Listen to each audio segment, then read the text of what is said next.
আসসালামু আলাইকুম সম্মানিত দর্শক মণ্ডলী, আশা করছি সবাই অনেক ভালো আছেন। আল্লাহর রহমতে আমি অনেক ভালো আছি। তো আজকে চলে আসছি একটা সিম খেতে, যেটাতে আমি কিছুক্ষণ আগে কীটনাশক দিলাম। তো এটারই বিস্তারিত আপনাদেরকে আজকে দেখাবো যে সিম ক্ষেতটি কেমন আছে এবং কেমন হয়েছে। এটা হচ্ছে আমার গ্রাম সম্পর্কে একটা ভাইও বললে চলে, নানা নানা হচ্ছে, তো নানাই বলি আর কি। এই ক্ষেতটা হচ্ছে ওনার। তো আপনাদেরকে দেখাতে চলেছি যে ক্ষেতটা কেমন এবং কেমন কি, এখান থেকে কি হচ্ছে না হচ্ছে, কি সমস্যা। তো অসংখ্য ফুল আসছে, ফুল দেখা যাচ্ছে, ফলও ধরছে, সিমও ধরছে। তবে কিছু গাছে কিছু সমস্যা আছে, যেমন এই যে হলুদ হয়ে যাচ্ছে, এটাকে বলে গাছ ফুটে যাওয়া, পাতা হলুদ হয়ে যাচ্ছে, এটা ফুটে যাওয়া। তো এটা নিধনের জন্য আপনাদের যে একটা সাজেশন আমি করতে পারি, এটা আসলে মূলত সমস্যাটা হয়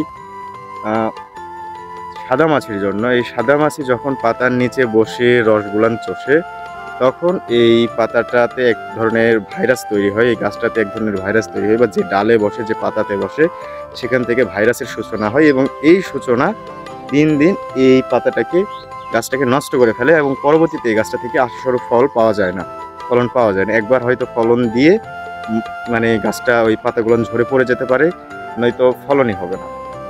তো সাদা মাছির জন্য এই সমস্যাগুলো হয়ে থাকে। আপনারা যারা সিম চাষ করেন তারা অনেকে এই বিষয়টা নিয়ে অনেক বিভ্রান্ততে আছেন। তো এটা কয়েকটা কারণে হয় এরকম। পাতার হলুদের 3 জাতীয় কাহিনী আছে। একটা হচ্ছে আয়রনের অভাব, একটা হচ্ছে ম্যাগনেসিয়ামের অভাব, আর আরেকটা জনিত কারণ হচ্ছে, সেটা হচ্ছে যে সাদা মাছি, ভাইরাসের আক্রমণ।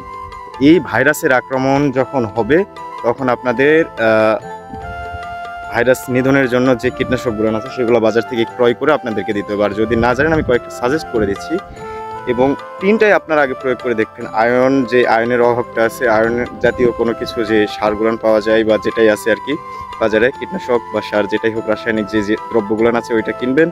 এবং ম্যাগনেসিয়াম তো মোটামুটি সবাই চেনেন, ম্যাগনেসিয়াম ছিটাই দিবেন বা স্প্রে করবেন। আর আরেকটা যেটা হচ্ছে সাদা মাছির জন্য কয়েকটা আমি কীটনাশক বলে দিচ্ছি। যেমন টেম্পেস্ট আছে, তারপর আপনার মোভেন্টো আছে। সাদামাছি বায়ার কোম্পানির মোভেন্টো খুব ভালো কাজ করে।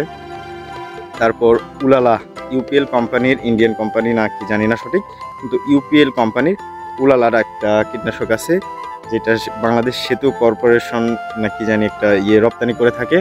তো আপনারা সেসব কীটনাশক যদি ব্যবহার করেন, তো আমার বিশ্বাস এবং যতদূর অভিজ্ঞতা সেখান থেকে বলতেছি যে আপনাদের এই ফলে যে হলুদ হওয়া, পাতা হলুদ হওয়ার যে একটা সমস্যা আছে, এই সমস্যাটা থাকবে না।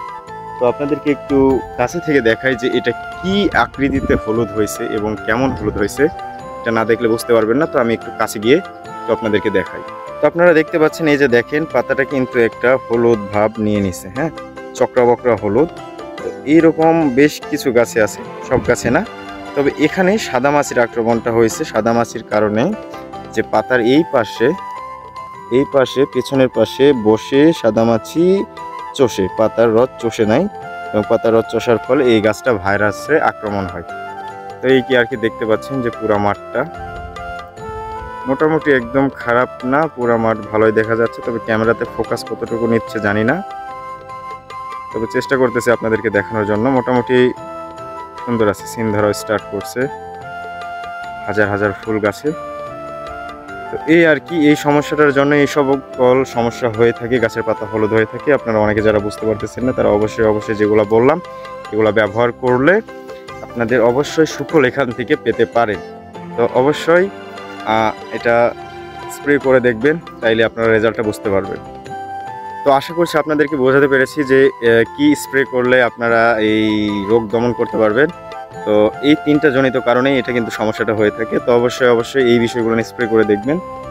আর ভিডিওটি ভালো লাগলে অবশ্যই একটা লাইক করবেন, কমেন্ট করবেন, এবং চ্যানেলে যদি নতুন হন, চ্যানেল না, পেজে যদি নতুন হন, অবশ্যই পেজটাকে ফলো করবেন, এবং বেশি বেশি করে ভিডিওগুলো আপনাদের ফ্রেন্ড সার্কেলের মধ্যে শেয়ার করে দেবেন, যারা কৃষির সাথে সংযুক্ত আছে এবং কৃষি বাজ করে, যারা কৃষি পছন্দ করে এবং জানতে চায় যে কেমনে কি কৃষিতে আছে। সকল কিছু এই পেজের মাধ্যমে আমি আলোচনা করে থাকবো। সবাই আমাকে সাপোর্ট করবেন। সবাই ভালো থাকেন, সুস্থ থাকেন। আল্লাহ হাফিজ।